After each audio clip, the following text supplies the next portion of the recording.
Caro aluno, seja muito bem-vindo à nossa 12ª aula do curso de Administração de Empresas. Bom, como vocês já me conhecem, eu sou o professor Lucas Vasco Ribeiro Alves e por meio aqui da nossa 12ª aula, eu gostaria de dar continuidade ao nosso curso.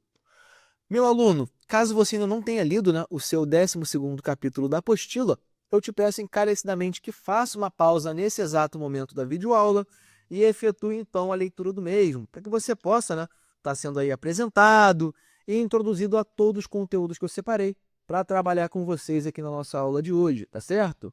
Bom, sem mais delongas então, vamos dar início aqui à nossa apresentação, do tema principal e dos seus respectivos subtópicos reservados para a aula de hoje. Vamos em frente, meu aluno. Como vocês podem ver, nosso tema principal a ser trabalhado aqui na nossa aula de hoje é a gestão de custos. Opa, vamos lá. Gestão de custos. E os seus respectivos subtópicos são classificação dos custos, custeio por absorção variável, margem de contribuição e ponto de equilíbrio.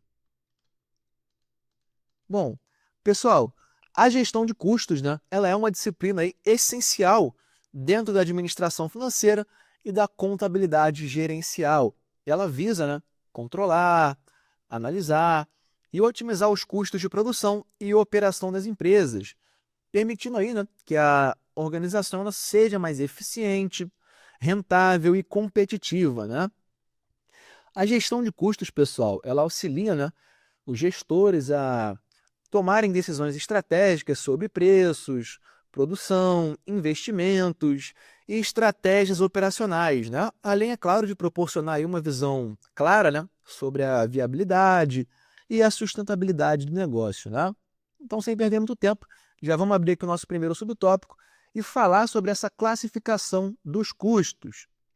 Pessoal, a classificação dos custos, ela é fundamental aí para a gestão de custos, pois permite a compreensão, dos diferentes tipos de custos envolvidos na produção e operação da empresa.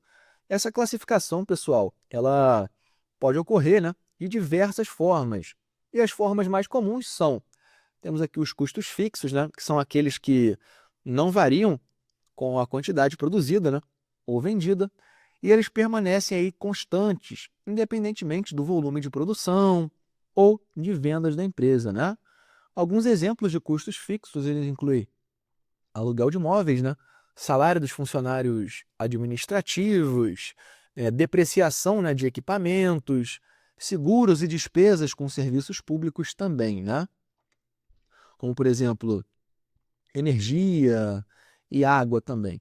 Bom, esses custos, pessoal, eles devem ser pagos aí mesmo que a empresa não produza, ou venda nada além de determinado período. Temos aqui os custos variáveis também, como, por outro lado, são aqueles que variam diretamente com o nível de produção ou vendas. E eles aumentam aí à medida que a produção ela cresce e diminuem quando a produção ela é reduzida, Alguns exemplos de custos variáveis incluem aí matérias-primas, comissões sobre vendas, custos com energia elétrica ligados à produção e embalagens também, Bom, esses são os custos que são proporcionais ao volume de produção, E, por isso, eles são fundamentais aí para o cálculo do custo total da produção. Bom, vamos falar aqui agora dos custos diretos, Os custos diretos, eles são aqueles diretamente, atribuíveis a um produto ou serviço específico. E eles estão diretamente, pessoal, envolvidos aí no processo de produção ou prestação de serviços, Bom, alguns exemplos aí de custos diretos podem estar incluindo matéria-prima utilizada, na fabricação de um produto, mão de obra direta, que são o salário dos trabalhadores diretamente envolvidos na produção, Esses custos, pessoal, eles podem ser diretamente mensurados, e alocados para o produto ou serviço específico. Bom, por último, temos aqui os custos indiretos, Os custos indiretos, eles são aí aqueles que não podem ser atribuídos diretamente a um produto ou serviço específico, mas que são necessários para o funcionamento da empresa como um todo, Por exemplo, eles são bem mais difíceis de medir e alocar diretamente, Uns exemplos incluem custos administrativos, né? Despesas gerais, como manutenção, né? E energia elétrica usada nas instalações de produção, mas de certa forma que não está diretamente vinculado a um produto específico, tá certo? Custos administrativos, por exemplo, salário da equipe de apoio, né? Esses custos, eles são atribuídos aí, distribuídos, na verdade, né, entre os produtos ou serviços com base em um certo rateio, né, como o tempo de uso de equipamentos ou a área ocupada. Bom, vamos falar aqui agora do nosso segundo subtópico reservado para a aula de hoje, onde nós temos o custeio por absorção e variável, né? Pessoal, esses métodos de custeio são algumas abordagens utilizadas, né, como vocês já sabem, para alocar e apurar os custos dos produtos, né, ou dos serviços. Temos esses dois métodos aqui, que é o custeio por absorção e variável, né, que são mais utilizados. Bom, começando pelo custeio por absorção. No custeio por absorção, todos os custos de produção, né, como fixos e variáveis, eles são alocados aos produtos ou serviços. Isso significa, de certa forma, que além dos custos variáveis diretos, né, como matéria-prima e mão de obra direta, né, os custos fixos eles também são distribuídos entre os produtos fabricados. Ou seja, pessoal, todos os custos incorridos, né, pela empresa durante a produção de bens ou serviços são absorvidos pelo produto. Temos as vantagens aqui do custeio por absorção, né? Ele atende às normas contábeis exigidas para elaboração de demonstrações financeiras, né? Isso significa que, no caso, como o balanceamento patrimonial, nós falamos algumas aulas atrás, né? E a própria DRE, que é a demonstração do resultado do exercício, são incluídas, né?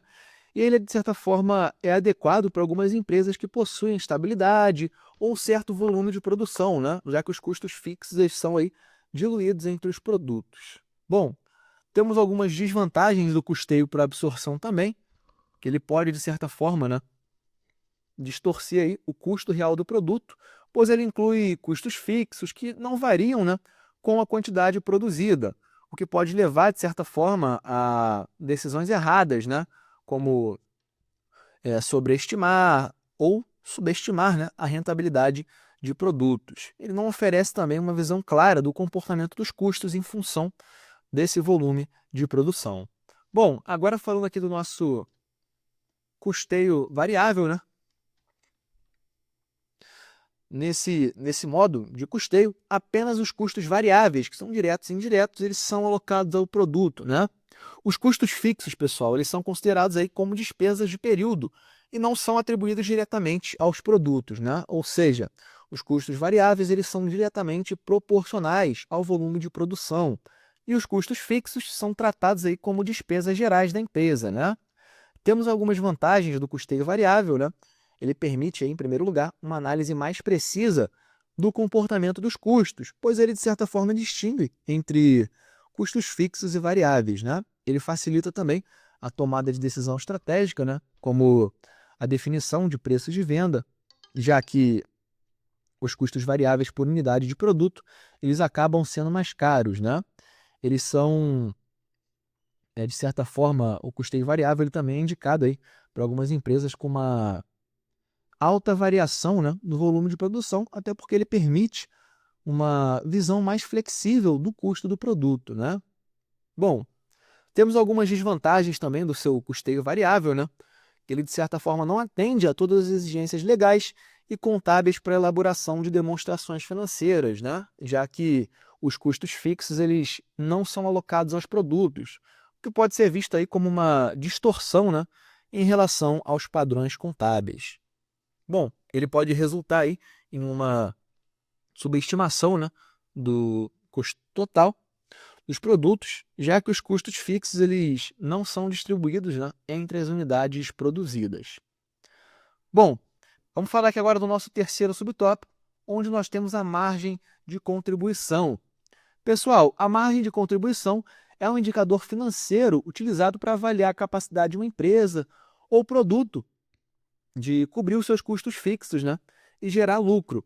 Essa margem, pessoal, é calculada subtraindo-se aí os custos variáveis da receita líquida de vendas. E o valor obtido ele vai estar representando o quanto a empresa contribuiu, né, para cobrir os seus custos fixos e gerar lucro. Bom, temos aqui a fórmula da margem de contribuição, né? É importante vocês tirarem print dessa fórmula aqui também. Vai ser de grande ajuda, caso vocês tenham que fazer um cálculo. Temos a margem de contribuição também como um indicador muito útil na gestão de serviços, né? Bom,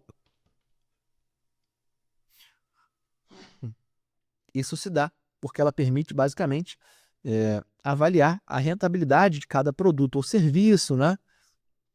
Determinar aqui também o preço. Aqui, na verdade, é melhor não arriscar, não, porque vai ficar muito pequeno, né? A chance de eu errar e atrapalhar a leitura de vocês é muito grande.